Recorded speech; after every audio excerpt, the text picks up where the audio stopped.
Muy bien. Bueno, buenas noches a todos. Vamos a dar inicio a esta conferencia educativa número uno, la primera de nuestro curso en este periodo académico que está relacionada con la filosofía cristiana en la Edad Media. Entonces, les doy una bienvenida a los estudiantes que están conectados en este momento: David Emilio, Camilo Andrés, John Alexander y César Augusto. Estamos aquí, un curso, tenemos 58 estudiantes en el curso. Unos 5 están inactivos, entonces estamos, no sé, por ahí como entre el 8 o el 9% del curso, pues que como estas actividades son libres, teóricamente, ¿no? Porque en este curso no son libres, sino que son obligatorias, son calificables las conferencias educativas. Pues es un buen número, tampoco es problema. Y muchos estudiantes luego ven la grabación y al final van a tener que verla obligatoriamente todos, porque la actividad final está unida a estas conferencias educativas.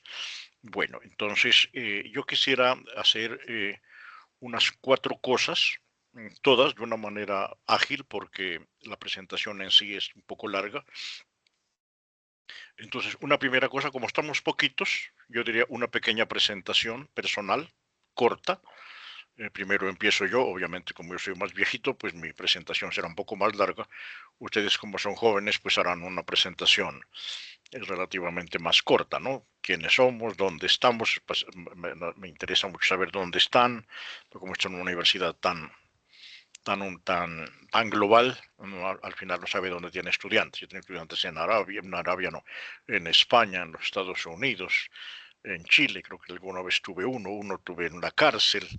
En los Estados Unidos tuve a Margarita Rosa de Francisco de estudiante de filosofía medieval. Esto es una universidad así especial, ¿no es cierto? Entonces, primero una pequeña presentación, luego vamos a ver la presentación de esta que ya está en pantalla, con la filosofía cristiana en la Edad Media, y luego veríamos unas cosas generales sobre el trabajo creativo, que tiene una particularidad porque en los otros cursos esa actividad no se hace, y entonces a veces estudiantes se pueden confundir, porque es una actividad que llamamos transversal, ¿no es cierto?, al curso. Bueno, y después veríamos, no sé si de pronto alguna indicación sobre el trabajo colaborativo número uno, perdón, sobre el reto 2, ya a ver qué es lo que pide la guía de actividades para la nueva actividad, porque la actividad que estamos haciendo ahorita ya murió, ya en 4 o 5 horas ya se cierra la actividad, ahí ya no hay nada que hacer.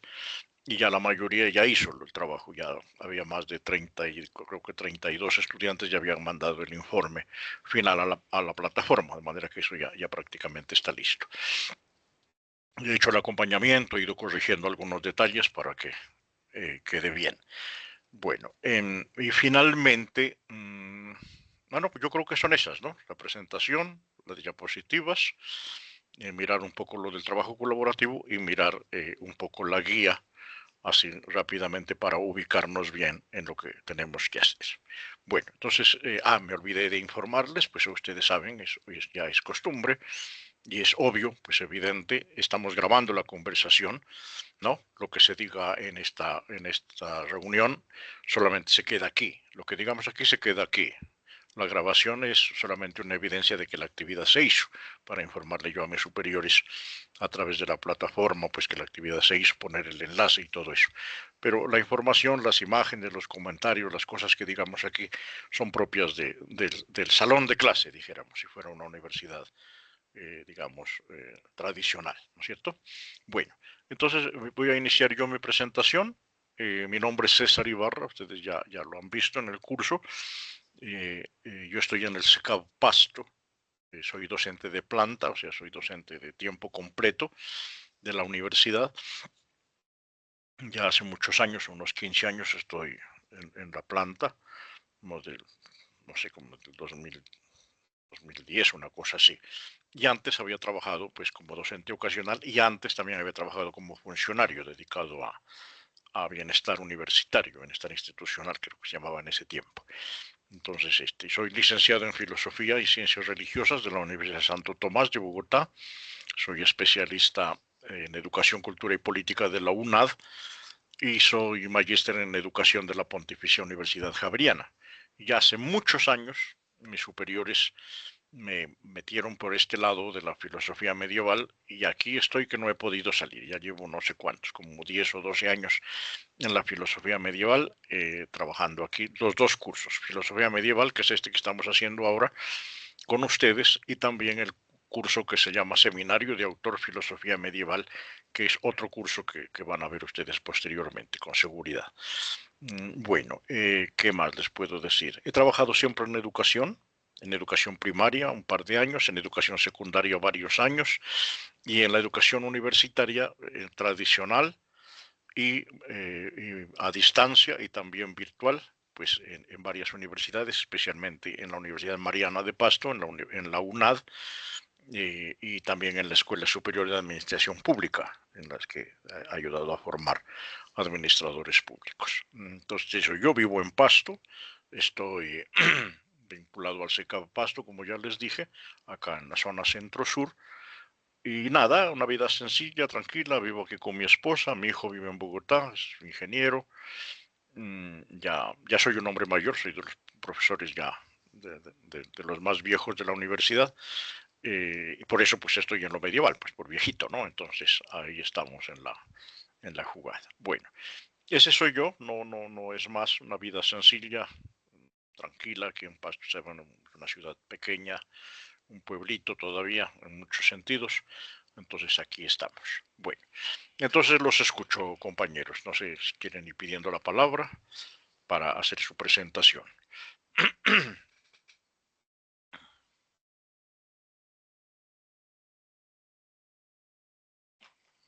Há- Hágale David, arranque.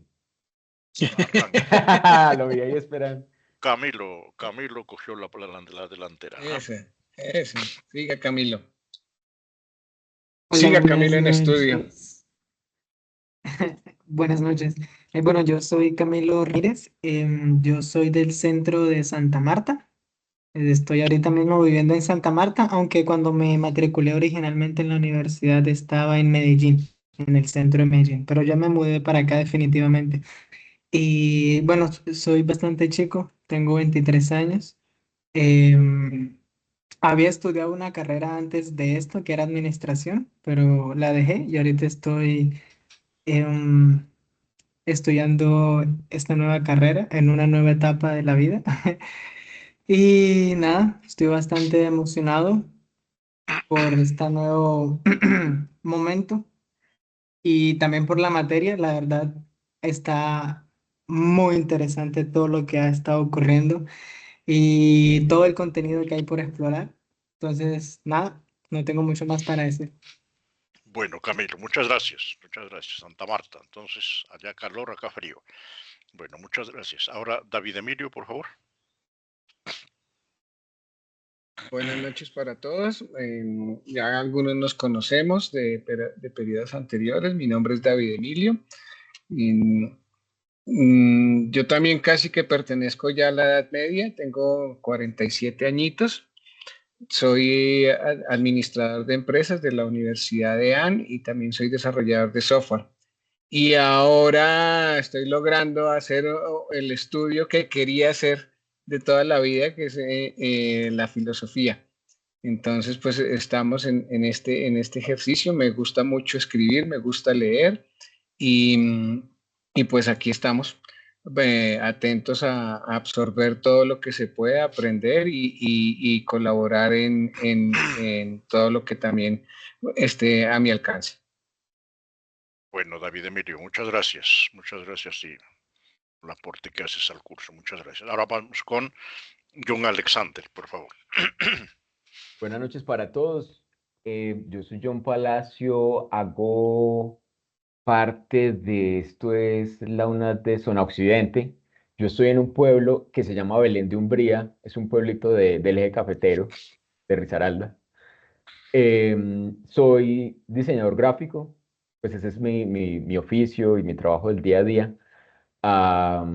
Pero pues, bueno, también como David, con la fortuna de poder ahora estudiar algo realmente porque quiero y no porque me obligue de algún modo el mercado o lo que sea.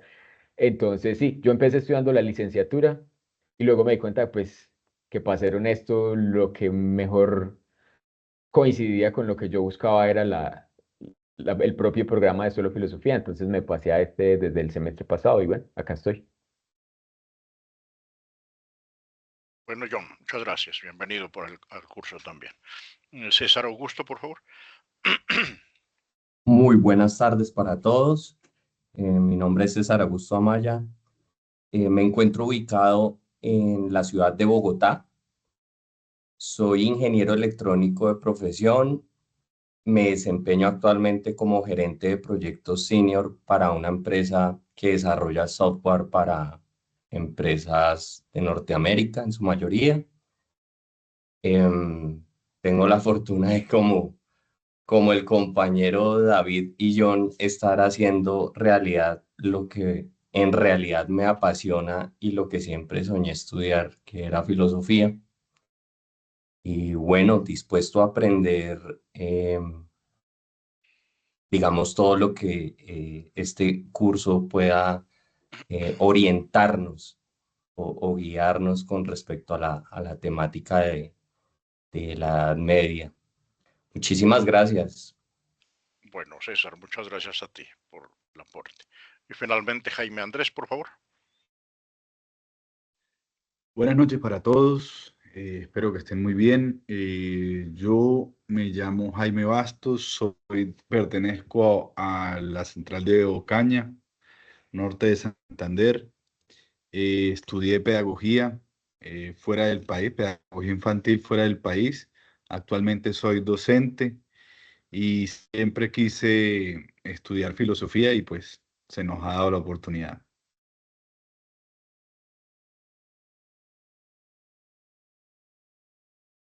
Bueno, muchas gracias, Jaime Andrés. Perfecto. Entonces tenemos un grupo, pocos, pero dispersos geográficamente. En las edades también, pues unos muy jóvenes, otros mayores, varias profesiones, ya todos están ubicados profesionalmente, pues Camilo Andrés obviamente todavía es muy joven, está empezando también su vida. Entonces, pero todos compartimos la pasión por la filosofía. Uno no estudia filosofía para ganar plata porque esto no da plata, al tutor nomás, porque le paga la UNAD bien. Pero uno estudia básicamente filosofía por gusto, ¿no? Una vocación propia para estudiar filosofía. Somos tan distintos a los ingenieros, a los médicos, a los administradores, a todos, porque lo nuestro es una cosa completamente diferente, ¿no es cierto? Entonces compartimos esa pasión. Bueno, entonces bienvenidos todos. Entonces, si me permiten, yo voy a entrar ya al tema, que es la filosofía cristiana en la Edad Media. Ustedes ya trabajaron en el reto 1 un poco la contextualización de la Edad Media, ¿no es cierto? Vimos que la Edad Media es un periodo muy largo, dura 1000 años prácticamente, ¿no? Desde la caída de la ciudad de Roma en manos de los bárbaros. Bárbaro no significa salvaje, significa extranjero en latín, ¿no? Érulo, perdón, Odoacro, que es el rey de los érulos, llega a Roma, encuentra en Roma un emperador muy joven, como Camilo Andrés, así, muy, muy joven, más joven todavía, lo ve así como con cariño, con el respeto que le despierta a uno la juventud. Y le respeta la vida, pero lo hace a un lado y el imperio romano pues prácticamente se derrumba, ¿no? Y van a pasar 1000 años hasta que, bueno, ahí tenemos una discusión, si la Edad Media se acabó cuando cayó Constantinopla en manos de los turcos, ¿no? O si la Edad Media se alarga hasta prácticamente la caída de Granada en el año 1492, que coincide con la llegada de Cristóbal Colón a América, pues que supondría pues un rompimiento de toda la cosmovisión de la Edad Media, ¿no? La Edad Media el mundo era plano, la Tierra era el centro del universo, etcétera. El viaje de Cristóbal Colón demuestra en la práctica que la Tierra es esférica y bueno, y todos los demás desarrollos científicos que se han hecho en la Edad Media y que se van a hacer en el Renacimiento pues ya muestran que la cosmovisión medieval pues prácticamente se ha terminado y comienza una cosmovisión más del Renacimiento, más moderna, más marcada por la ciencia, un poco incipiente al principio, pero ya marcada más fuertemente por la ciencia, ¿no? Mientras que la Edad Media estaría más marcada por la filosofía y por la teología y por la mística, pero sobre todo por la teología. Porque si ustedes ven, prácticamente todos, si no todos, la inmensa mayoría de filósofos y filósofas medievales son religiosos, obispos, algún cardenal como San Buenaventura, por ejemplo, monjes, todas las clases, y muchas mujeres que fueron filósofas en la Edad Media o teólogas o místicas son religiosas, monjas, abadesas, beguinas que no son, no son religiosas tradicionales, pero que están organizadas como comunidades religiosas, ¿no? Las beguinas son un fenómeno bastante interesante de un movimiento femenino en la Edad Media, bastante particular.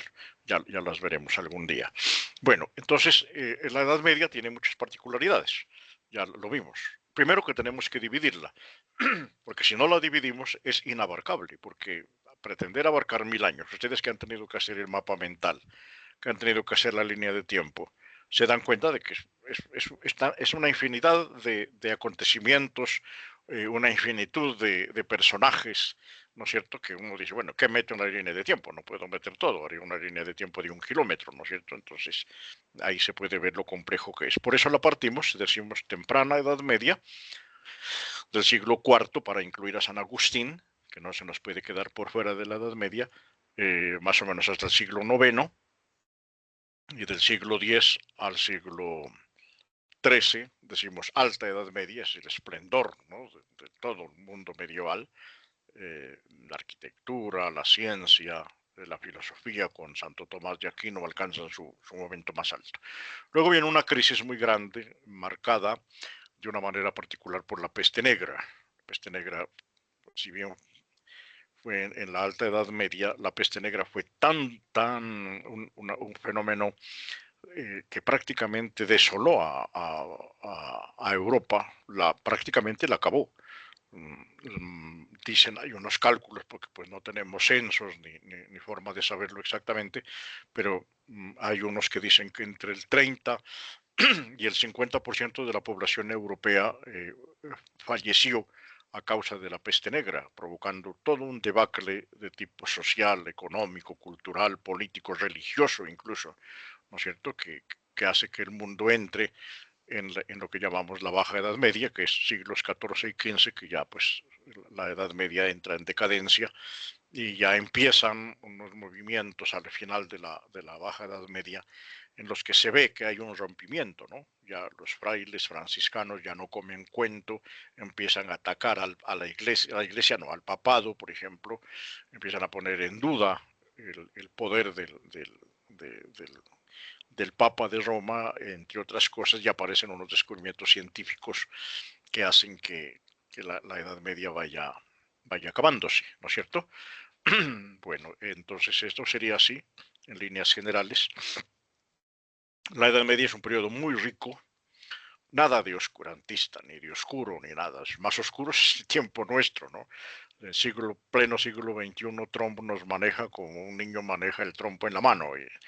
Y tenemos problemas pues de tantas las guerras de Ucrania con Rusia, toda esta locura de Palestina e Israel, por ejemplo, que uno dice, bueno, estamos en un tiempo oscurantista, ¿no es cierto? Toda esta ignorancia de los que niegan el cambio climático cuando el clima nos está matando en estos momentos. Tenemos pues, España, que era prácticamente desértico, está recibiendo una paliza de agua que no tiene nombre. Mi sobrino mío me mandaba fotos del carrito de él en Alemania, en este momento cubierto de hielo. Ya no es nieve, es hielo, ¿no es cierto? Entonces, el cambio climático, tantas cosas que van pasando. Cada época tiene cosas buenas y cosas malas. Cada época tiene luces y tiene sombras. La Edad Media tuvo sombras, no las vamos a negar. La Inquisición, la Casa de Brujas, las Cruzadas, ¿no es cierto?, etcétera, pues son cosas oscuras, ¿no? Nadie va a alabar esas cosas. pero también tuvo cosas buenas en todos los campos, ¿no? En todos los campos, el campo científico, en el campo arquitectónico, por ejemplo. La arquitectura alcanzó un punto culminante en el gótico, por ejemplo. La Edad Media hizo catedrales como la de Colonia, que tiene no sé si 120, 125 metros de altura, una mole gigantesca de piedra, sin clavos, sin hierro, sin cemento.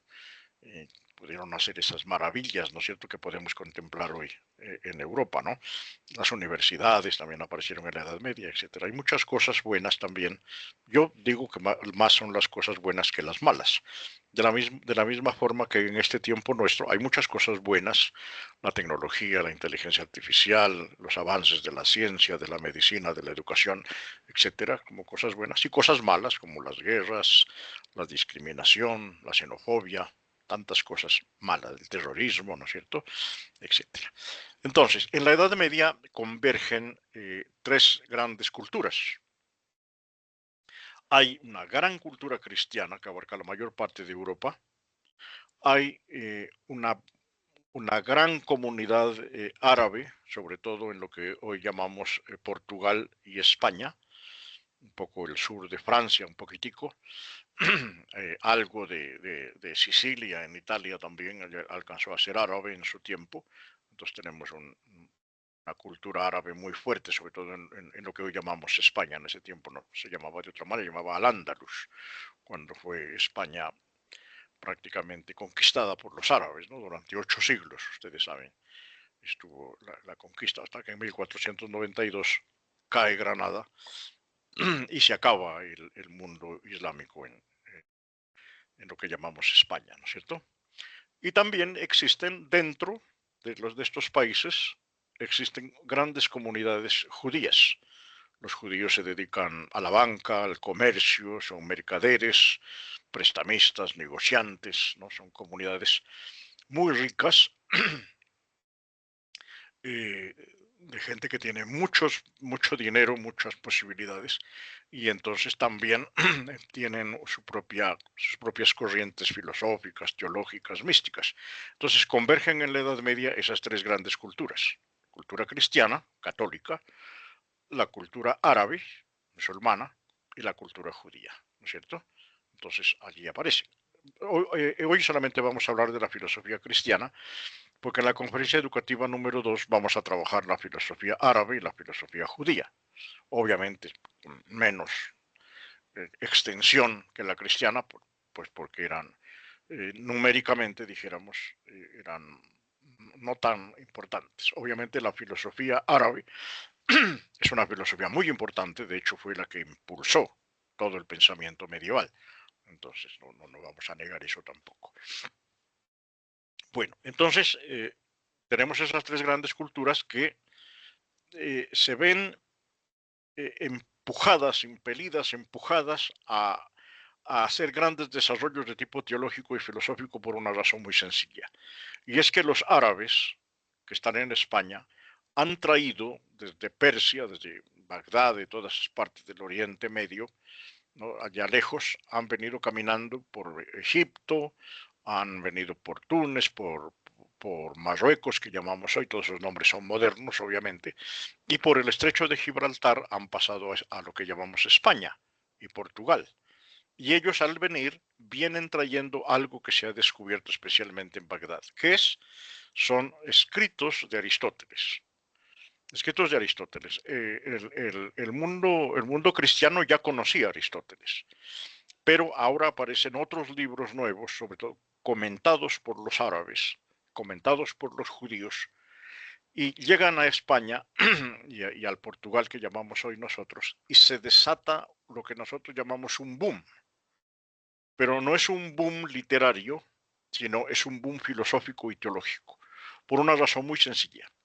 La explicación aristotélica de la realidad es mucho más rica, mucho más profunda, ¿cierto? Y mucho más cierta que las explicaciones de las tres grandes religiones: el cristianismo, el islam y el judaísmo tienen explicaciones que se basan más en cuestiones mitológicas y en cuestiones religiosas que en cuestiones científicas. Entonces entra un monstruo, que es Aristóteles, ¿no es cierto?, que es una sabiduría impresionante, una inteligencia superlativa. Yo le digo a toda la gente, cuando puedo hablar en público en estos y en otros ambientes, digo que el hombre más inteligente que ha habido en la historia es Aristóteles, ¿no es cierto? El pensamiento de Aristóteles abarcaba prácticamente todas las ciencias. Cuando uno quiere hablar de cualquier ciencia en la actualidad, tiene necesariamente que referirse al pensamiento aristotélico. Entonces, ¿qué pasa? Aristóteles hace que las tres grandes religiones entren en crisis y digan, ¿cómo es que este bárbaro, ¿no?, este salvaje, este pagano, este infiel, que es Aristóteles, tenga una explicación más racional, más lógica que la que tiene la Biblia o que la que tiene el Corán o la que tiene ¿cómo se llama? El Tanaj, ¿no?, el libro de los judíos? Entonces, estas tres grandes religiones quedan así como en el aire y tienen necesariamente que referirse a Aristóteles. Entonces, este descubrimiento de Aristóteles, como lo vamos a ver ahora, es el que empuja todo este boom que llamamos filosófico y teológico en la Edad Media. Y va a ser una característica propia. El pensamiento racional de Aristóteles, ¿cierto?, enfrentado con el pensamiento, digamos, de fe de las tres grandes religiones, van a producir una de las discusiones filosóficas más grandes que ha habido en la historia, que es la relación entre la fe y la razón. Y todo eso se desata por la llegada de estas obras de Aristóteles a Europa, ¿no es cierto? Entonces allí tenemos esta parte. Bueno, vamos a tener grandes filósofos en la Edad Media, los filósofos cristianos, San Agustín, obviamente, ¿no es cierto? Santo Tomás de Aquino, ahí a mano derecha de la pantalla, y en el centro una mujer prodigiosa, extraordinaria, la mujer más brillante, más inteligente que hubo en la Edad Media, que es Hildegarda de Bingen, una monja alemana, ¿no es cierto? Cuando decimos aquí alemán, italiano, español, francés, estamos hablando en términos modernos. En ese tiempo, pues, estos países se llamaban de otras maneras, ¿no es cierto? Pero allí tenemos tres ejemplares maravillosos de filósofos, que son Agustín, Hildegarda y Tomás de Aquino. Obviamente Tomás de Aquino, el mayor de los filósofos medievales, ¿no es cierto? Y el mayor de los filósofos cristianos, incluso hasta hoy. No ha habido nadie que lo supere en filosofía cristiana. Bueno, entonces ya lo dijimos, se enmarca toda esta filosofía cristiana se enmarca en el redescubrimiento, no descubrimiento, porque ya algo se sabía, sino en el redescubrimiento de la obra del filósofo griego Aristóteles, que va a mover, ¿no?, todos filósofos cristianos, árabes, judíos, a ver cómo hacemos para conciliar estas ideas aristotélicas tan claras, tan profundas, tan ciertas, con la incertidumbre de nuestros discursos religiosos. Lo van a lograr, todos lo van a lograr, unos más, otros menos. Los judíos van a ser un poco más reticentes a aceptar el aristotelismo, mientras que los árabes lo van a explotar ampliamente, sobre todo en campos como la lógica, por ejemplo. Y el mundo cristiano pues iba a aprovechar a Aristóteles de una manera extraordinaria para hacer como el andamiaje, ¿no?, la estructura, el edificio de la filosofía y de la teología cristianas. Entonces este es como el punto clave aquí en este momento. Hay otras influencias, obviamente, ¿no es cierto? Otras influencias aparte del aristotelismo. Allí están estas imágenes de la inteligencia artificial tan maravillosas que nos logran dar esta idea de lo que fue ese mundo. Entonces tenemos el aristotelismo del que ya hablamos, el platonismo, que es contrario al aristotelismo, ¿no?, mientras que el aristotelismo es realista, racional, el platonismo es más fideísta, más idealista, ¿no es cierto? Más cercano al catolicismo en ese sentido, más cercano el platonismo que el aristotelismo al pensamiento católico, por ejemplo. Y el estoicismo, ustedes saben, es toda esa escuela estoica que habla de la virtud, de la ética, de todas estas cosas. Estas grandes influencias van a ayudar a que la filosofía medieval avance. Y todas las tres escuelas tienen un serio problema para lograr el equilibrio entre fe y razón, ¿no es cierto? Por lo que decimos, ¿no? Hay un gigante, que es Aristóteles, que pone a temblar y pone en duda los cimientos de las tres grandes religiones. Entonces, este va a ser un ejercicio muy fuerte en la Edad Media. Bueno, ya lo dije, el tema de la relación entre fe y razón va a tener unos desarrollos distintos a lo largo de la Edad Media. En la Edad Media, en la temprana Edad Media, del siglo IV al siglo IX, en la temprana Edad Media prácticamente nadie pone en duda eso. O sea, parece que hubiera como la claridad de que fe y razón van por el mismo lado. O sea, no es mayor problema, ¿no es cierto? La razón, en este caso la filosofía, está como por debajo de la teología es más importante. De hecho, van a decir los medievales, van a decir al de la teología, van a decir ancile teología, ¿no? Es la teología es la esclava de la filosofía. Perdón, al contrario, la filosofía es la esclava de la teología es la ciencia mayor y la filosofía es una ciencia auxiliar. Entonces allí tenemos ese problema. En la Alta Edad Media, especialmente con Santo Tomás de Aquino, va a haber como un cierto equilibrio entre fe y razón. Entre fe y razón. Tomás tiene la sabiduría y la característica de ser aristotélico en la mayor parte de su pensamiento y platónico, porque tiene que serlo, porque es un hombre creyente, en otra buena parte de su pensamiento. Y Tomás logra como equilibrar las dos cosas, como hacer ver que la filosofía y la teología se complementan, se enriquecen, todas buscan la misma verdad, no tiene mayor problema. Pero en la Baja Edad Media, ¿no? Del siglo XIV al XV, ya aparece, sobre todo en la escuela franciscana, el maestro Eckhart, Occam, ¿no es cierto? Juan Escoto, ya empiezan como a poner en duda la unidad entre la filosofía y teología y empiezan a hablar más bien de una separación, de un divorcio entre la fe y la razón y de una separación como de que alcanzan su propio estatuto, su propio camino las dos ciencias, ¿no? Por un lado, la filosofía se va a dedicar exclusivamente al conocimiento de la verdad, desde un punto de vista racional, filosófico, lógico, ¿no es cierto? Mientras que la teología como ciencia se va a dedicar más al estudio de todo lo que tenga que ver con la fe, ¿no es cierto? Con la existencia o no existencia de Dios, con todos los principios que tienen que ver con la religión. Entonces ustedes pueden ver allí, tenemos. En la temprana Edad Media no hay como problema en que las dos estén juntas. Prácticamente la teología es la que manda. En la Edad Media la filosofía sube y casi alcanza a la filosofía. Y en la Baja Edad Media se dividen y cada uno va a tener su propio estatuto, ¿no es cierto? Esta es una característica propia de este tema de la fe y la razón en la Edad Media. Bueno, veamos unos principales filósofos. La filosofía en la Edad Media, aprovecho la imagen ahí, se ve empujada sobre todo por los grandes reyes, ¿no es cierto? Alfonso X el Sabio, Leonor de Aquitania, todos los grandes reyes de la Edad Media que se convierten en mecenas de los filósofos y de los teólogos, ¿no? Y las cortes se convierten prácticamente en centros de pensamiento. Alfonso X va a ser muy tolerante con los filósofos judíos, con los filósofos árabes, y todas estas ciencias van a tener unos grandes desarrollos en la Edad Media.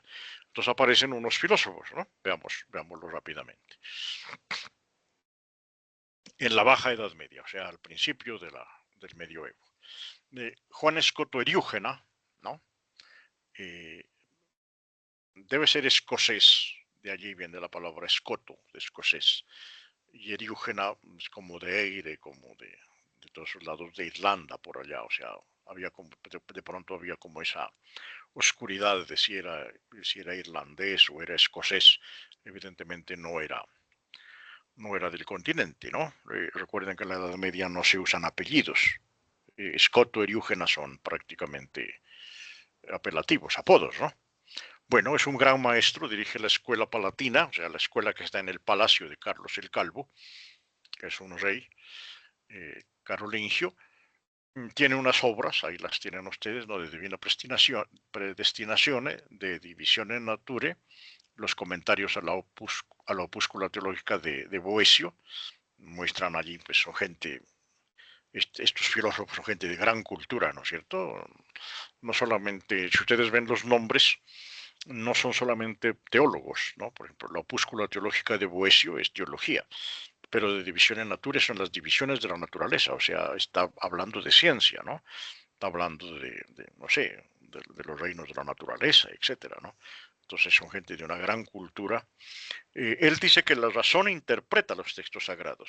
Los textos sagrados no se interpretan desde la fe, los textos sagrados se interpretan desde la razón. Un pensamiento bastante original en un filósofo de esta época tan temprana, ¿no es cierto? La autoridad divina es irrefutable, pero cualquier otra autoridad se subordina a la razón. O sea, hay una verdad teológica que no se puede poner en duda y que se está quieta allí, el dogma, ¿no es cierto? Pero cualquier otra clase de autoridad, ¿no? Aristóteles, Platón o lo que sea, o cualquier clase de conocimiento, puede ser cuestionado por la razón. Ahí tenemos una idea muy interesante. Juan Escoto, Eriúgena, ¿no? Hay dos Juan Escotos, uno en la filosofía temprana y otro en la baja edad media. Entonces tenemos siempre que decir Juan Escoto Eriúgena para saber que estamos hablando de la temprana edad media, mientras que Juan Duns Escoto estamos hablando del filósofo de la baja edad media. Bueno, este otro filósofo era Anselmo. San Anselmo es un hombre muy importante también en la Edad Media, ahí están sus años de nacimiento y de muerte, sus obras, ¿no? El monologio, el proslogio, el Liber Apologeticus, De Veritate, De Libero Arbitrio, es más teólogo, ¿no es cierto? Más teólogo.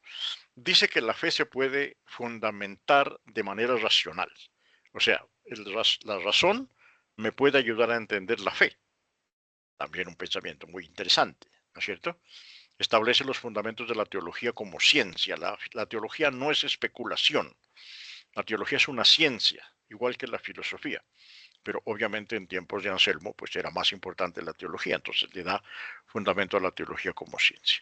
Y la prioridad de la fe, ¿no es cierto? La prioridad de la fe sobre el entendimiento, ¿no es cierto? Si yo soy capaz de comprender en mi inteligencia que existe algo perfecto, algo absolutamente inenarrable, inefable, algo absolutamente perfecto, yo tengo que pensar que existe. Y si existe en mi inteligencia, también existe en la realidad. Entonces, un poco la idea de San Anselmo. Mm, Creo que era francés, pero terminó siendo obispo de Canterbury, de ahí su nombre, ¿no? Anselmo de Canterbury, arzobispo de Canterbury. Bueno. Y finalmente este otro personaje muy simpático, muy interesante, que es Pedro Abelardo, ¿no? Un hombre bastante complejo, bastante complejo. Su fama, desafortunadamente, como la de Eloísa, proviene más de una aventura amorosa.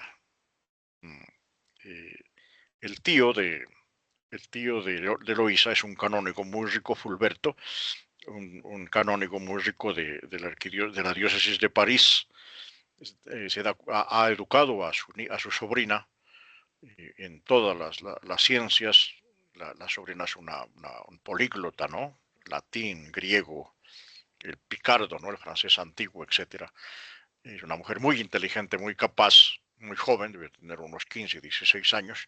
Entonces le encarga a Pedro Abelardo, que es un famoso profesor universitario, el más famoso de su tiempo, la formación filosófica de Eloísa.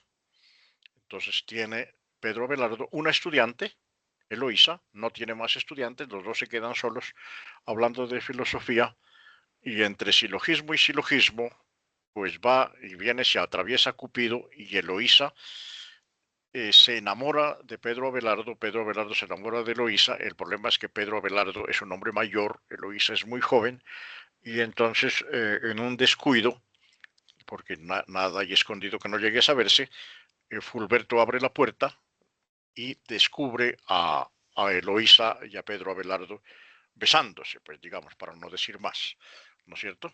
Y entonces se arma el escándalo, Eloísa se casa con Abelardo de manera clandestina, secreta, Eloísa queda embarazada, va a tener un hijo, se arma un escándalo gigantesco en la Universidad de París, donde Pedro Abelardo es profesor, Fulberto dicen, yo no sé porque no estuve en ese tiempo, a pesar de lo viejo que soy, Fulberto hace secuestrar a Pedro Abelardo, lo hace castrar y Pedro Abelardo, avergonzado pues y humillado, termina metiéndose en un monasterio en el que va a terminar siendo abad, y Eloísa va a terminar metida también en un monasterio y el hijo va a terminar en manos de lo que siempre pasaba, ¿no? En manos de la tía o de la hermana o de lo que sea, y los dos quedan metidos cada uno en su monasterio y empiezan a cruzarse cartas, ¿no? Empiezan a cruzarse cartas entre Eloísa y que se llama y Pedro Abelardo. Eloísa muy fuerte, una mujer de gran carácter, le va a echar en cara a Abelardo el haber sido muy pusilánime, muy timorato, ¿no? Que se haya dejado manipular por la situación y que no haya sido capaz de luchar por el amor. Mientras que ella más fuerte, más enérgica, las cartas entre Abelardo y Eloísa son una cosa muy simpática, pero no son cartas de dos enamorados porque ellos estuvieron enamorados hasta la muerte, a pesar de su condición religiosa, pero también tiene cuestiones filosóficas y cuestiones teológicas. Eloísa le pregunta, que obviamente Abelardo es un gran teólogo, le hace preguntas de teología o de filosofía y Abelardo le contesta y se cruzan esas cartas y allí hay de todo, ¿no? Hay de amor, de romance, reproches, de pareja y también cuestiones filosóficas y teológicas muy interesantes. Entonces esta es como la historia. En París están enterrados juntos en la misma tumba, dicen, yo no creo, pero ahí están, en uno de los grandes cementerios de París, no me acuerdo cómo se llama, ahí está la tumba y uno los puede ver, está la escultura, está Eloísa junto a Abelardo. Yo no creo, pero que estén ahí, pero bueno, hay que dejar que la historia pase. Bueno, sus grandes obras, el Sic et Non es un libro, pero también es un método, ¿no? Es un método que, bueno, abajo está explicado, las problematas, o sea, grandes problemas, las cartas a Eloísa son dobles, ¿no? Cartas de Eloísa y Abelardo, la teología cristiana, y son muy famosas la Universidad de París. La Universidad de París llegó a su culmen con Abelardo, los estudiantes lo adoraban, ¿no? Él inventa un método escolástico que tiene respuestas positivas y negativas a una cuestión para llegar a una conclusión lógica. Entonces, ¿Dios existe? Entonces dice, sí, Dios existe por esto y por aquello. Dios no existe por esto y por lo otro. Y luego empieza a desarrollar las ideas hasta ver cuál idea es más fuerte, más lógica, más evidente que la otra. Entonces finalmente saca una conclusión. Dios sí existe, por ejemplo. A ese método lo llamamos el sic et non, o sea, sí y no, ¿no es cierto? Pedro Abelardo, muy interesante. Desafortunadamente, como les digo, más conocido por el chisme que por la filosofía. Pero ahí está. No hay, ni será el último, ni será el primero, ni será el último profesor de filosofía que se enamore de una estudiante, ¿no?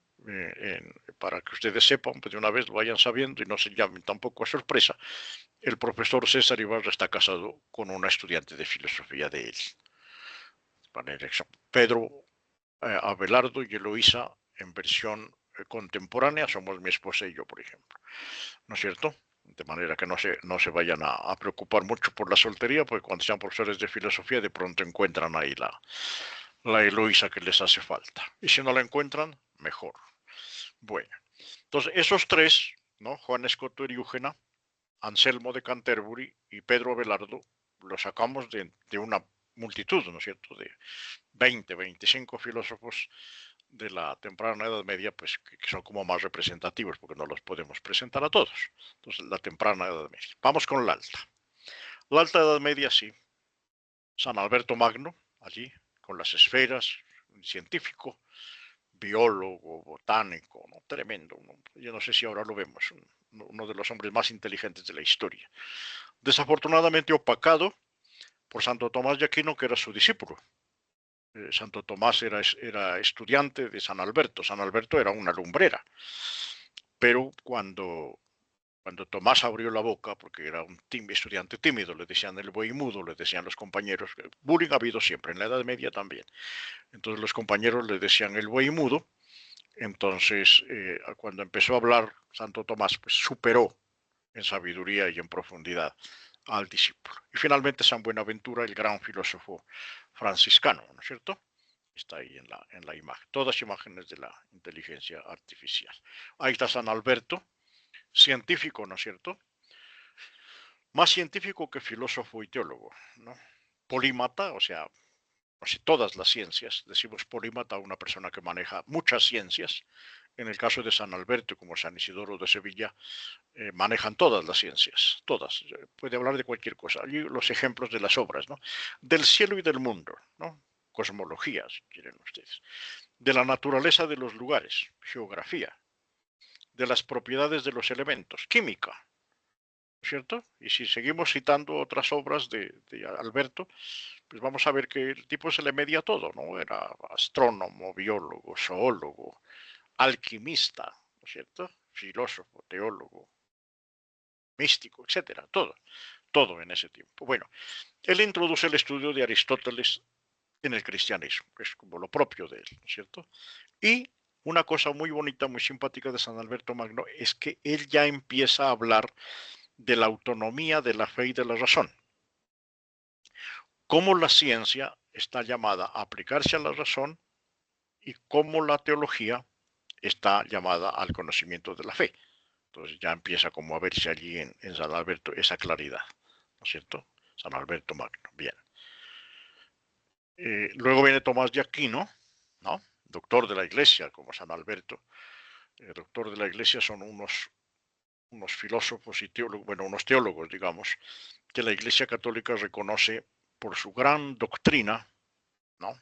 Por su gran conocimiento de lo sagrado, entonces les da ese título, doctor de la Iglesia. Son unos 34, 40 doctores, unas 4 son mujeres y la mayoría pues absoluta son hombres, son los doctores de la Iglesia, tienen una condición de santidad superior, ¿no es cierto? Bueno, es un gran filósofo, crea uno de los sistemas filosóficos más completos de la historia. O sea, la forma de hacer filosofía de Santo Tomás de Aquino es una locura, o sea, era un computador andante, ¿no es cierto? Capaz de escribir varios libros al tiempo de varios temas diferentes, capaz de responder a cualquier clase de preguntas, de metérsele a cualquier clase de ciencias también. O sea, él escribe de política, escribe de filosofía, de teología, escribe cosas que uno ni pensaría, ¿no? Cómo se dividen los ángeles, creo que tiene incluso un libro de alquimia, pues un montón de cosas, ¿no? Bueno, hace compatible a Aristóteles con el pensamiento cristiano. Él es el filósofo que cristianiza a Aristóteles, el que lo bautiza, ¿no es cierto? Y hace ver que Aristóteles no es un enemigo del cristianismo, sino que lo complementa.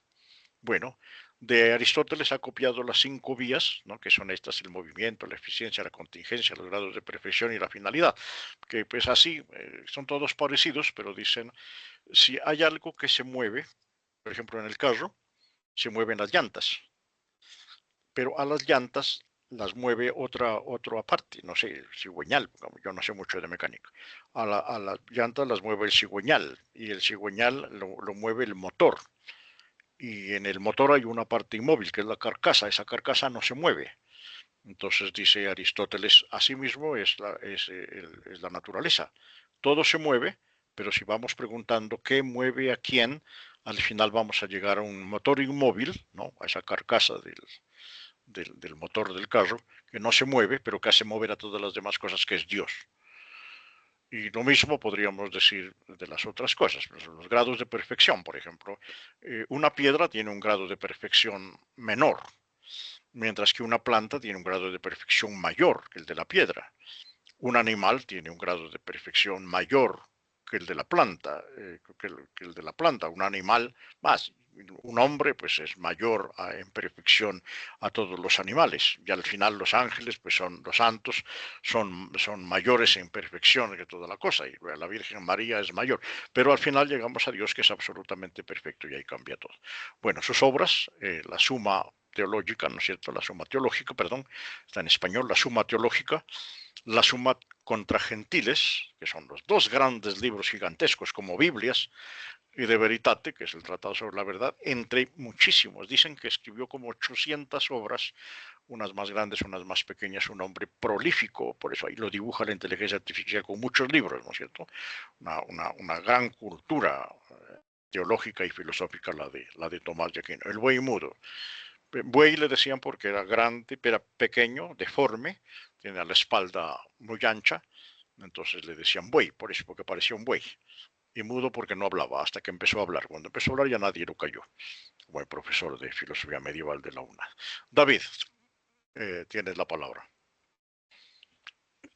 Profe, este Tomás de Aquino fue el que propuso entonces el axis mundi, el punto inmóvil que rige todo.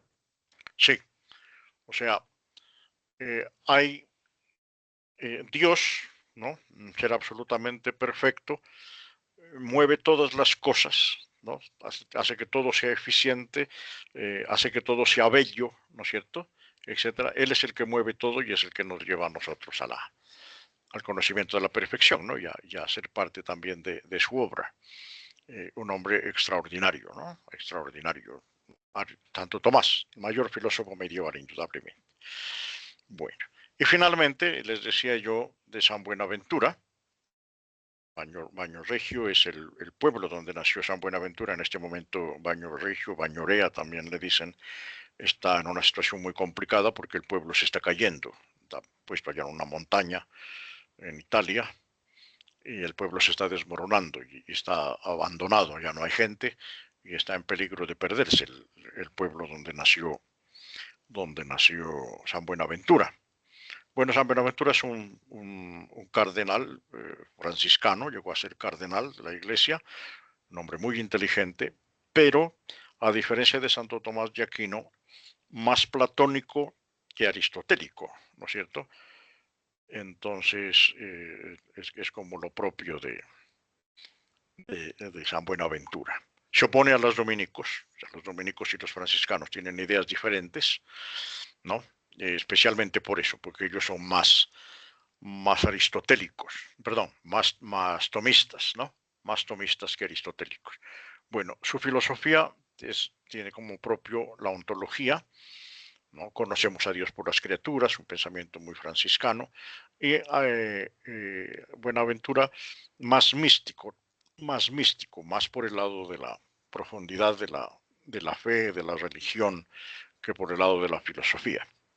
Bueno, sus obras, La vida de perfección, El soliloquio, El triple camino, El itinerario del alma a Dios, que es fundamental para entender su pensamiento, y como era cardenal y superior de los franciscanos y un hombre muy importante, cuando predicaba en la iglesia había secretarios que escribían lo que estaba diciendo, entonces se conservan muchísimos sermones de los que San Buenaventura predicaba en la iglesia, un hombre gigante de la fe, ¿no?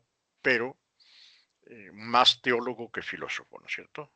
Mientras que Santo Tomás sería más filósofo que teólogo y San Alberto Magno sería más científico que filósofo y teólogo, ¿no? Pero los tres pues, nos muestran como la riqueza de este tiempo, ¿no? Bueno, ahí están, vamos ahora a los filósofos de la Baja Edad Media, ¿no es cierto? Ahí están los franciscanos, ¿no? Occam, Eckhart, y una mujer extraordinaria que aparece en la Baja Edad Media, que es Cristina de Pizán, ¿no? Cristina de Pizán es una mujer magnífica, no sé si la trabajamos ahora. No, no la vamos a trabajar porque vamos a hablar de otros tres. Cristina de Pizán es la primera mujer que va a escribir, la primera escritora profesional que hay en la historia. Ella ha vivido en la corte del rey de Francia, era hija de un alto funcionario de la corte del rey de Francia, estaba casada con un funcionario también, pero casi en el mismo tiempo el papá cae en desgracia con el rey, muere y después se muere el marido. Y Cristina queda sola con hijos pequeños. Y como era una mujer muy culta, el papá había aprovechado para que los grandes maestros le enseñaran latín, la filosofía, la teología, etc. Entonces se pone a escribir y va a vender sus obras, escribe novelas, escribe pues sonetos, baladas, historias y todo.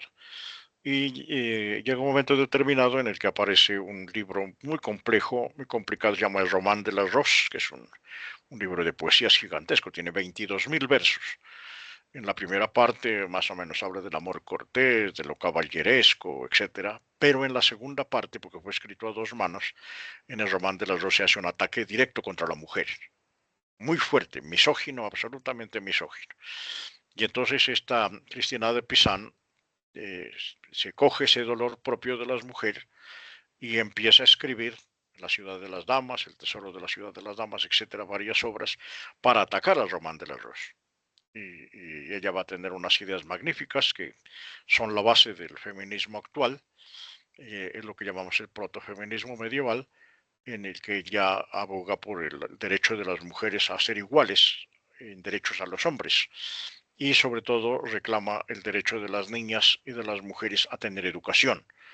En la Edad Media se enseñaba, y en el Román de las Rosas también se enseña, que la mujer es biológicamente inferior al hombre, como si fuera un ser humano de segunda clase, ¿no es cierto? Entonces Cristina de Pizan lo que hace es decir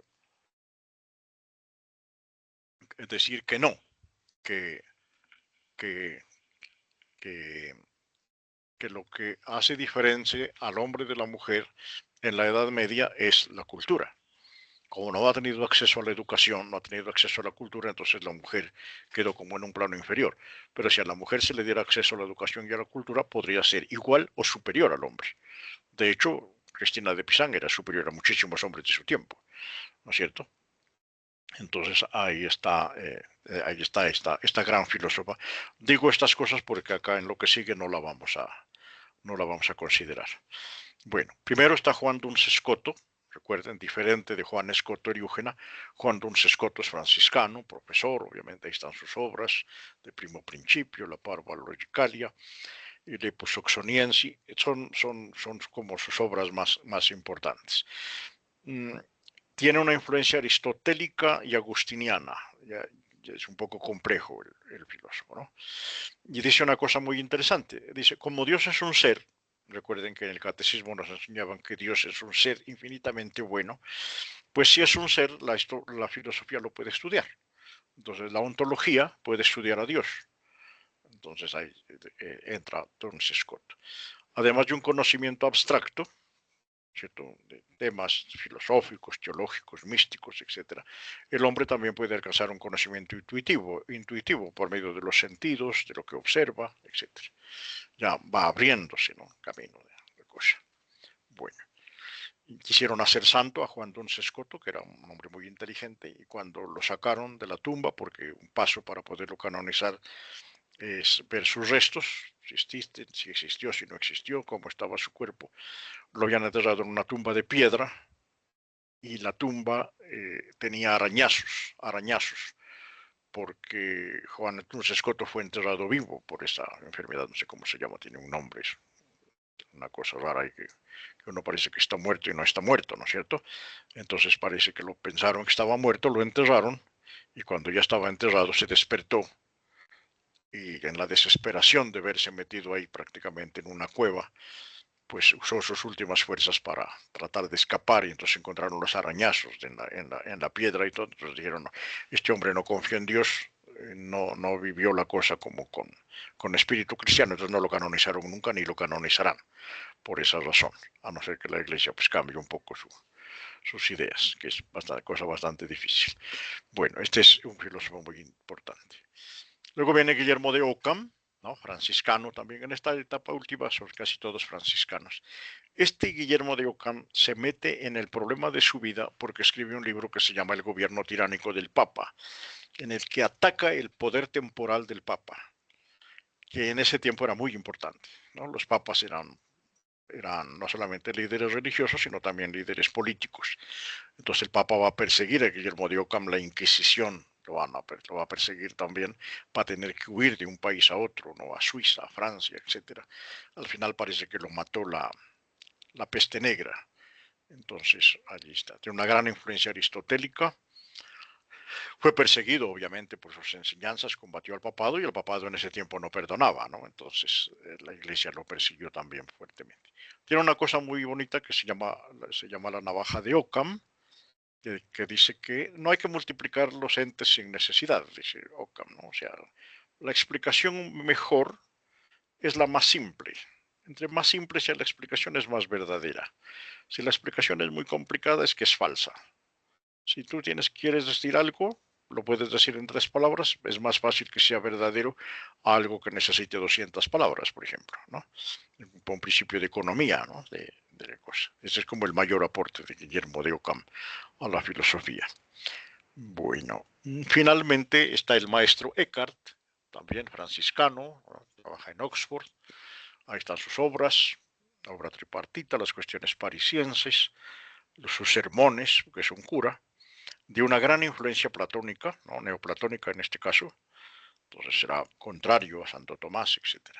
También un poco medio hereje, ¿no es cierto? Va a ser perseguido por la Inquisición fuertemente y él ya une profundamente filosofía, teología y mística y aparece un fenómeno filosófico allí que lo llamamos la especulación mística, que es dentro de una relación muy profunda con Dios uno puede encontrar la verdad. Entonces allí está este gran filósofo, el maestro Eckhart. No se sabe más nada de él.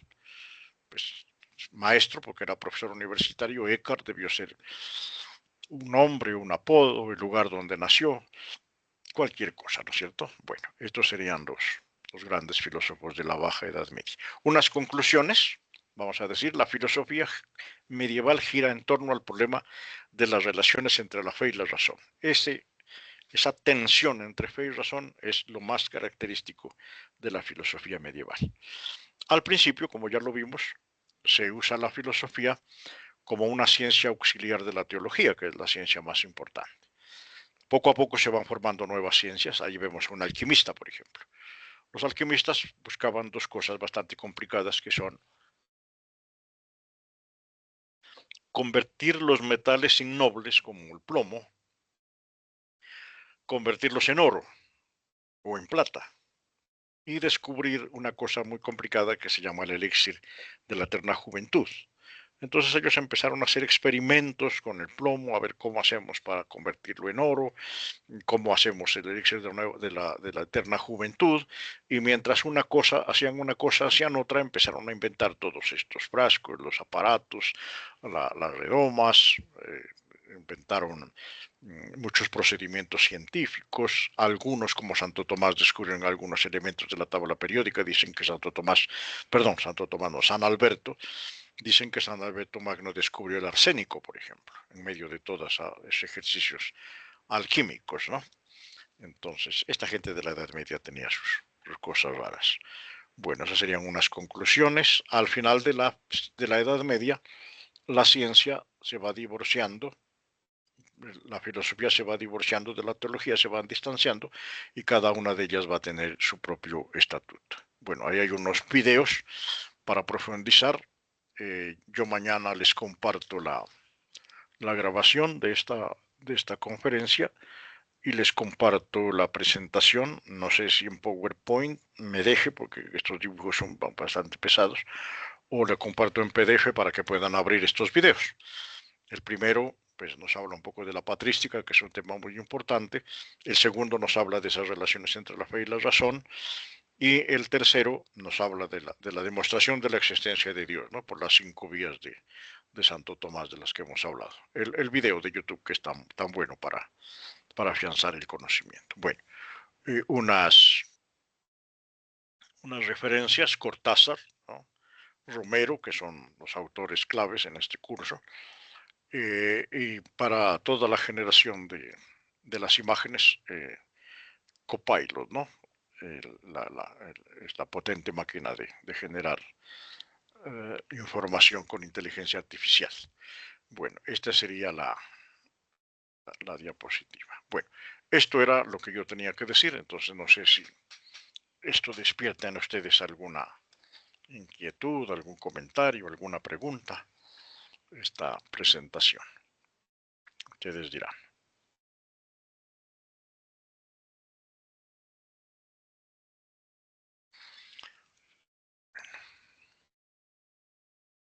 Pues sí, digamos que todo este contexto y toda esta información, digamos que hace que tenga uno una diferente perspectiva de lo que se percibía como Edad Media, como el profesor decía al inicio de la sesión, se habla solo como de oscurantismo y de atraso pero hubo una cantidad de aportes filosóficos, científicos, y fue un proceso, a la final fue un proceso histórico que marcó unos cambios importantes al nivel social, económico, político. Entonces es pues importante verlo con esa mirada abierta, con esa percepción un poco más amplia y no prejuzgar, digamos, el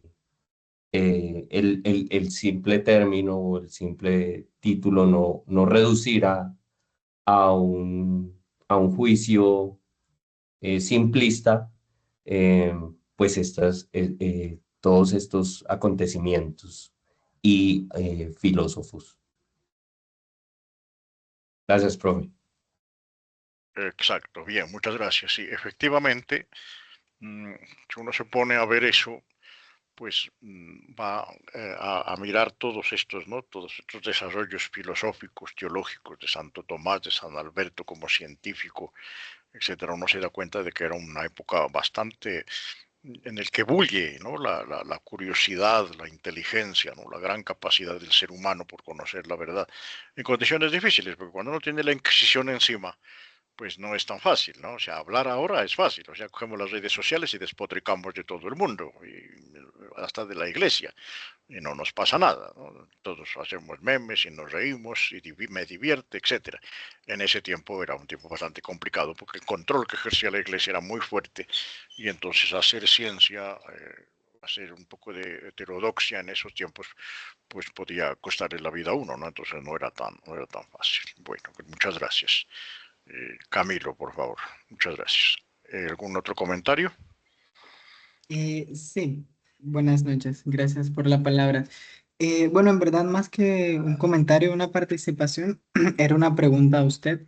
Durante las presentaciones de las figuras como más representativas de las épocas que mencionó, me llevé la sorpresa, evidentemente sabía de algunas de las figuras, pero particularmente sobre, llamémosla la filosofía cristiana feminista, ¿no?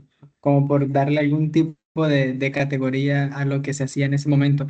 Y desconocía, supongo que por intuiciones también, por la época en la que se movían tan oscura, que suponía que su rol no había sido como tan destacado o tan premiado, pero justamente cuando estaba hablando de Cristina, de Pizán, creo que era su apellido, me sorprendió que al ver lo brillante que era, el mismo Papa le pidió, ¿no? Que escribiera y que se dedicara a este tipo de ejercicio de pensamiento y de escritura. Entonces, la duda que yo me surgió era particularmente cómo era la postura o la relación que tenían estas figuras tan gigantes como el Papa o cualquier otro estudiante de filosofía cristiana en su época con lo que estaban haciendo estas mujeres. Es decir, era apoyado, era menospreciado, la autoridad de la iglesia promovía su desarrollo del pensamiento y de la escritura y de su trabajo. Tengo dudas en relación a eso.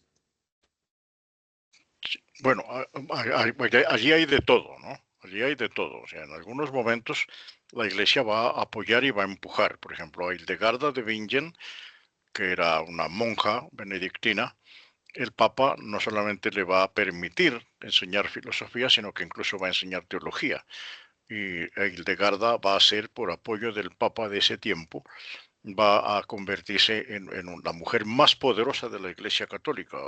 Dirigía varios monasterios, no, monasterios muy ricos, muy grandes. Hildegarda va a hacer unos aportes extraordinarios, no solamente a la filosofía y a la teología, sino incluso a la ciencia. Ella, por ejemplo, es el primer ser humano, hombre, mujer, en este caso mujer, obviamente, que describe el orgasmo femenino. Yo no sé si porque lo experimentó ella misma, no creo, porque era una monja, o a no ser que haya tenido pues, alguna aventurilla como Eloísa con Abelardo, ¿no es cierto? Describe el orgasmo femenino como un fenómeno fisiológico, ¿no? Y también tiene unas ideas muy claras con respecto a todo lo que tiene que ver con el aparato reproductor femenino, una mujer extraordinaria, pero al mismo tiempo hacía botánica, medicina, etcétera, ¿no? El de Garda es muy grande. En el caso de Cristina de Pizán, que no era monja, era una mujer viuda, pues la iglesia no, con ella no se metió, tampoco ella atacaba a la iglesia, no era su propósito. En otros casos sí, hubo persecución contra algunas mujeres, especialmente con algunas de las que llamábamos beguinas, ¿no? Que eran unas mujeres piadosas que se reunían entre ellas, no eran monjas, eran mujeres piadosas que vivían juntas, se dedicaban a hacer el bien, a cuidar a los ancianos, a cuidar a los niños, vivían del trabajo manual, eran muy hábiles en cuestiones de tejidos, de bordados, pero algunas eran así como místicas, tenían como la tendencia a irse muy por fuera de la ortodoxia de la iglesia y terminaban metidas en herejía. Y entonces la iglesia sí persiguió a muchas de ellas y algunas las mató en la hoguera, porque la cosa sería, no sé, hay de todo, ¿no? Hay de todo, pero evidentemente hay otras que fueron muy poderosas, como Catalina de Siena, por ejemplo, que hablaba de igual a igual con el Papa y que le decía lo que tenía que hacer. No, casi siempre las mujeres nos dicen lo que tenemos que hacer, pero en ese tiempo no era tan fácil, ¿no? Entonces ella le decía al Papa dónde tenía que vivir, cómo tenía que comportarse, etcétera, ¿no? Allí hay de todo, ¿no? David. Gracias, profe. Personalmente considero que pues, la Edad Media no solo es la Edad Media, sino que es casi que la totalidad de la historia del ser humano. Eh, em, em, tengo un hijo que practica badminton desde hace mucho tiempo y que día me preguntó, papá, yo tengo 12 años, ¿cierto? Sí, hijo. Y empecé a jugar badminton a los 6 años, ¿cierto? Yo sí, hijo. Entonces llevo media vida jugando badminton. Sí, Más o menos nosotros llevamos media vida viviendo de la Edad Media, con todo lo que tiene, con sus máses y con sus menos. La Edad Moderna, la Edad Contemporánea son 500 años, 526 años, y la Edad Antigua son otros 500 años, sin contar la prehistoria, pues de la que podemos especular o lo que nos digan las tierras y las piedras, pero básicamente este periodo de la Edad Media es toda la historia del mundo y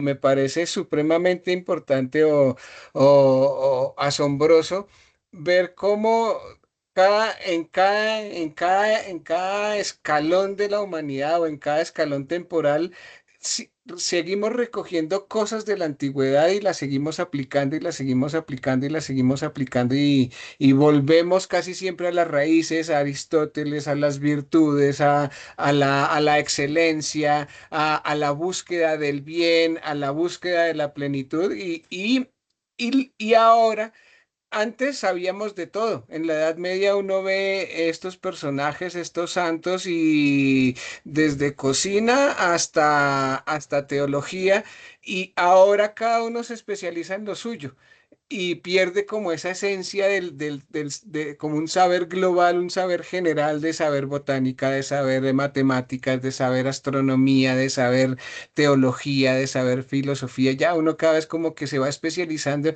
y se le olvida que para llegar a esa especialización han pasado 1500 años de refinamiento del pensamiento. Me parece asombroso.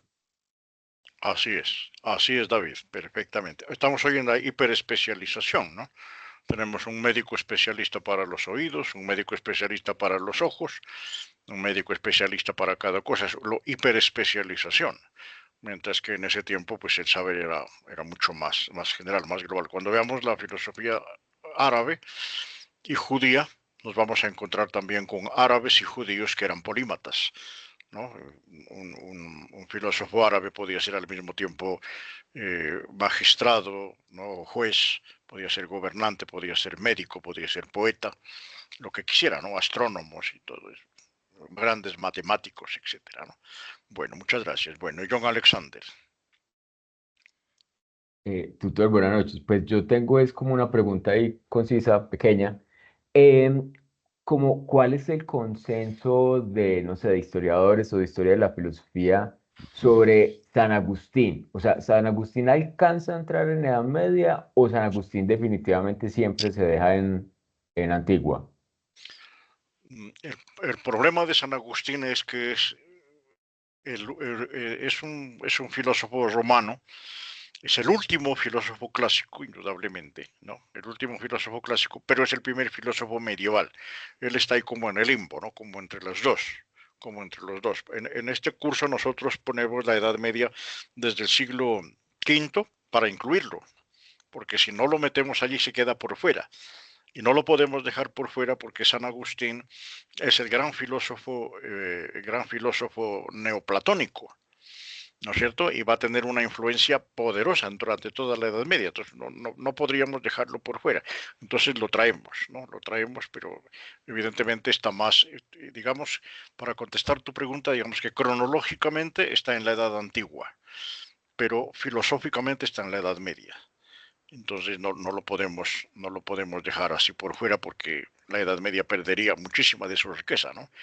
San Agustín es una maravilla también de persona, ¿no? Bueno, muy bien. No sé si respondo bien ahí la cuestión. Sí, muchísimas gracias. Súper. Eso, sí. A veces pasa eso, ¿no? Es como Hipatía de Alejandría. Hipatía de Alejandría es la última filósofa clásica y es la primera filósofa medieval. Pero como está en el siglo III, entonces no la podemos traer a la Edad Media, tenemos que dejarla en la Edad Antigua, ¿no? Hipatía de Alejandría, y una persona bastante interesante también. Bueno, muy bien. Bueno, entonces si no hay más cuestiones, yo quisiera compartir, antes de que se nos alargue la noche, voy a compartir el, la guía de aprendizaje que viene. Entonces veamos qué dice. Dice, a ver, vamos a ver dónde empieza. Aquí están los pasos. Entonces dice, vamos a elaborar 3 fichas de lectura de textos de filósofos de la temprana Edad Media, autorizados por el tutor, porque como a veces los estudiantes se ponen a buscar en el Internet otras cosas, pueden terminar metiéndose con autores que no son de la época. Entonces, si usted me dice, yo quisiera estudiar a este autor, entonces yo le autorizo porque si no, para evitar la confusión, no es censura, sino es control. Entonces, 3 fichas de lectura. En el taller, en la actividad, yo les comparto la ficha de lectura que seguimos, ¿no? Ahí está, con un ejemplo, alguna cosa para que ustedes sepan por dónde va. Es muy importante que tengan esto presente porque la misma estructura la vamos a usar en los 3 pasos siguientes. O sea, en este segundo reto vamos a hacer esto. Y lo mismo vamos a hacer en el tercero y lo mismo vamos a hacer en el cuarto. O sea, vamos a hacer 3 fichas de lectura de filósofos, ahora de la temprana Edad Media, después de la Alta Edad Media y después de la Baja Edad Media. De manera que ustedes al final van a tener 9 fichas que abarcan filósofos de todas las épocas. Yo les suministro los libros, les digo dónde están los libros, una biblioteca gigantesca de casi, no sé, como 400 libros sobre filosofía medieval. Entonces yo ahí les digo dónde están los libros de los filósofos para que ustedes puedan escoger cada quien según su gusto. Puede ser que a alguno le guste más un filósofo que otro, a algunos le gusten más mujeres que hombres, entonces, diga, filosóficamente hablando, ¿no? Entonces allí ustedes pueden escoger. Las fichas de lectura son sencillas, una página y media cada una y listo. Elaborar un póster, ¿no? Un póster así, una cosita, puede ser en Canva, por ejemplo, o en otra cosa. Ahora tenemos tantas herramientas con la inteligencia artificial y todas esas cosas que no tienen problema. Ustedes en encontrar la información. Entonces, este es de la temprana Edad Media. Entonces, tiene que aparecer el nombre de la época, los siglos que duró, ¿no es cierto? Del siglo V al siglo IX, lo que sea. Los principales filósofos que vivieron en ella, con su fecha de nacimiento y de muerte, con sus ideas principales, con sus obras más importantes. Lo que hicimos ahora como lo que hicimos ahora en la presentación de PowerPoint, pero ustedes lo hacen más como póster, ¿no? Así como decir, voy a mostrar cómo fue la filosofía en ese tiempo. Bueno, ya escogimos una época para el trabajo creativo, ¿no? Algunos escogieron la alta edad media, otros la baja, otros la alta, etc. Ahora vamos a escoger un tema. En esa época que escogí, hay un tema, por ejemplo, el tema de la brujería, o el tema de la Inquisición, o el tema de las de las cruzadas. Entonces yo escojo el tema, el que me guste a mí, el que yo quiera, ¿no es cierto? Si el tema no coincide con la época que había escogido, no importa, cambiamos la época. Digo, había escogido la baja edad media, pero no, mejor me voy a cambiar a la alta porque ahí está el tema que me interesa. Y esa elección se justifica con un texto de 100 palabras, ¿no? Escojo el tema de la brujería porque me parece que en la Edad Media se usó el tema de todo el tema de la brujería y de la caza de brujas como un mecanismo para controlar a la mujer y para impedirle que pensara por sí misma, etcétera, ¿no es cierto? Una justificación del tema, el tema que ustedes quieran. Bueno, y el paso cuarto dice participar en la primera conferencia educativa, que es esta. Ya los que participaron, participaron, los que no participaron, no participaron, porque eso da puntos. Eso ya está. Bueno, y finalmente hay un paso quinto, dice hacer un debate grupal, más o menos como el que estamos aquí nosotros, pero ya el profesor no va a estar, sino que van a estar solamente el grupo colaborativo. Y va a ser sobre un tema, por ejemplo, el tema de la educación. ¿Cómo era la educación en la Edad Media? ¿Cómo es la educación en la actualidad? ¿Cierto? ¿Qué diferencia hay entre la forma en que se enseñaba en las universidades medievales a la forma en que se enseña en las universidades actuales? ¿Qué ventajas tiene la una? ¿Qué ventajas tiene la otra? ¿No es cierto? Bueno, entonces ahí está la forma de hacerlo, etc. Y finalmente construyen un sitio grupal, un sitio web. Algunos son expertos en hacer sitios web en Wix, hay otros que no, o un Padlet, que es como más práctico, y ahí en el Padlet tiene que aparecer, o en el sitio web, aparecer el resultado del debate que hicieron antes, y como ese debate se hace por Teams o en otra aplicación que genere un video, entonces se sube el enlace allí, etcétera. Y este sería el trabajo. No es más, es un trabajo sencillo. Es un trabajo sencillo, las 3 fichas, el póster, escoger el tema, luego a participar en el debate y luego a socializar en la página grupal o en el Padlet, lo que ustedes escojan. No es más, ¿no es cierto? Adicionalmente, en el foro, participar, ¿no es cierto? Participar unas 3 veces, unos aportes de unos 80, 100 palabras cada uno para que quede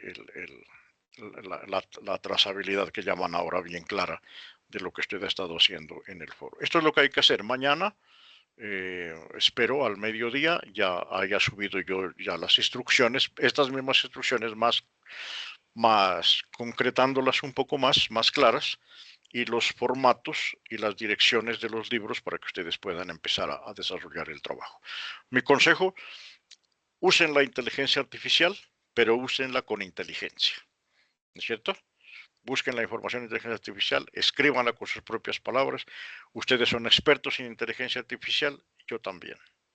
Esa es la mala noticia, ¿no es cierto? O sea, yo también, yo sé cuándo una cosa es inteligencia artificial, cuándo no. No necesito Turnitin para adivinar. Entonces aprovechen las herramientas, el internet, la inteligencia artificial y todo, hagan buenos productos bonitos, agradables a la vista. Aquí en este curso no solamente se mira la forma, también digo, no solamente se mira el fondo, también se mira la forma. No tiene que ser buen contenido, pero bien presentado también, ¿no? Por eso yo a veces insisto en las normas APA, en corregir, quitar, poner, etcétera, ¿no? Para que quede el trabajo bien, porque somos filósofos, no porque somos desordenados, ni despeinados, ni nada, sino porque buscamos la verdad, y la verdad se tiene que presentar de una manera agradable, ¿no es cierto? Ese sería el trabajo colaborativo. El trabajo creativo ya más o menos está claro, ya escogimos la época en el paso que se termina hoy. Ahora vamos a escoger el tema. En el próximo reto, o sea, más o menos dentro de un mes, vamos a escoger el formato junto con el profesor. Yo voy a hacer un cuento. Ah, listo. Tú vas a hacer un cuento, entonces yo te digo que el cuento tiene introducción, nudo y desenlace. ¿no es cierto? Y que ese cuento no puede ser de menos de 4 o 5 páginas o 3 páginas, lo que sea. Si dices que vas a hacer, no sé, otra cosa, una historieta o, o un video, un monólogo, hay unas cosas maravillosas. Yo después, cuando ya lleguemos a esa parte, les comparto la página donde están reunidos todos los trabajos creativos que se han hecho durante los últimos 4 años. Allí van a ver ejemplos de quién ganó, quién perdió, porque este es un concurso, este es un torneo. Tiene primer lugar, segundo lugar, tercer lugar. Al primer lugar se le da un trofeo, se le manda a la casa el trofeo por correo, el profesor eso, le manda el diploma y toda la vaina. Eso es una cosa. Este es uno de los, se llama experiencia exitosa en enseñanza de la filosofía medieval a nivel mundial. Lo he presentado en congresos internacionales como una experiencia exitosa. Entonces es una vaina muy divertida. Algunos han hecho unos trabajos fantásticos. Un estudiante de Ipiales es un trabajo fantástico sobre la herejía. Entonces él solo, con su celular, hizo un video extraordinario. En la primera parte es el hereje que está haciendo ahí sus experimentos raros. En la segunda es el vecino que va a denunciarlo a la Inquisición. En la tercera parte es el monje que lo viene a torturar y a sacarle la verdad. Después es el inquisidor que lo condena. Y finalmente es el condenado que se quema. Él solo, en esa película él era todo. Otro que era muy simpático era el hijo, era el hereje, el papá era el inquisidor y la mamá era la camarógrafa. Entonces toda la familia participó ahí. Entonces es mucho de creatividad y de divertirse uno ahí con la filosofía, porque la filosofía también tiene que ser divertida. Bueno, muchachos, entonces creo que eso era todo. Hicimos la presentación, hicimos la diapositiva, hablamos del trabajo colaborativo que sigue ahora. Eh, ya hablamos del trabajo creativo también. Yo creo que ahí está todo, ya quedó ahí completo. De todas maneras, ustedes saben, con mucha confianza, yo tengo una ventaja sobre otros profesores de la UNAD y es que tengo pocos estudiantes. Yo solamente tengo 60 estudiantes, 58 en el curso de filosofía medieval, que son ustedes, y tengo un estudiante de filosofía medieval en el IMPEC, que es otro curso. No tengo más estudiantes, no es como otros profesores que tienen 300 estudiantes, 400 estudiantes, 200 estudiantes. Entonces yo no tengo problemas, me escriben por el Teams, cuando me necesiten, me escriben por ahí, yo les contesto ahí lo más rápido que pueda, o por el foro, por el servicio de mensajería, yo estoy pendiente todos los días, entro casi 10 veces al día al curso, entonces yo estoy ahí pendiente de toda la cosa. Y con toda confianza, díganme a Aire, que se llama esto, ayúdeme a ver si voy bien, si voy mal, si esto está bien, este autor que escogí vale la pena o no vale la pena, ahí vamos hablando con toda confianza. Sientan que somos iguales, obviamente yo soy más viejo y ya un hombre mayor y toda la cosa y todo, pero bueno, algunos aquí no están tan jóvenes que digamos tampoco, ¿no? Eso, ahí está uno. Entonces, pero siéntanse que estamos entre iguales porque estamos en últimas haciendo el mismo trabajo, que es buscar la verdad. Algunos la buscan por un lado, otros por otro, pero todos vamos detrás de la misma verdad. Bueno, entonces no sé si hay alguna otra inquietud o dejamos de allí para descansar.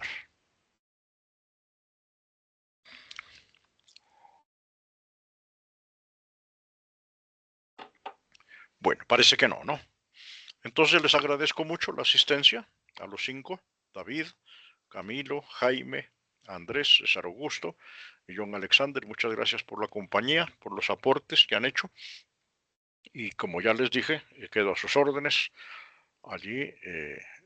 Perdonen la cámara, pero es que este computador me lo compré en una promoción que no me di cuenta que no tenía ni cámara ni micrófono, entonces quedé ahí sin imagen. Pero bueno, tampoco se pierde mucho. Ahí está mi foto, obviamente como con unos 20 años menos, pero ese soy yo.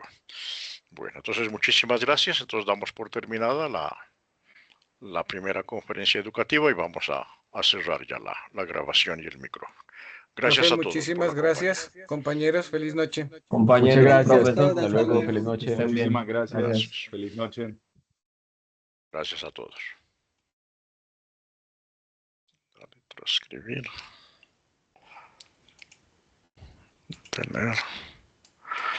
Detener la grabación.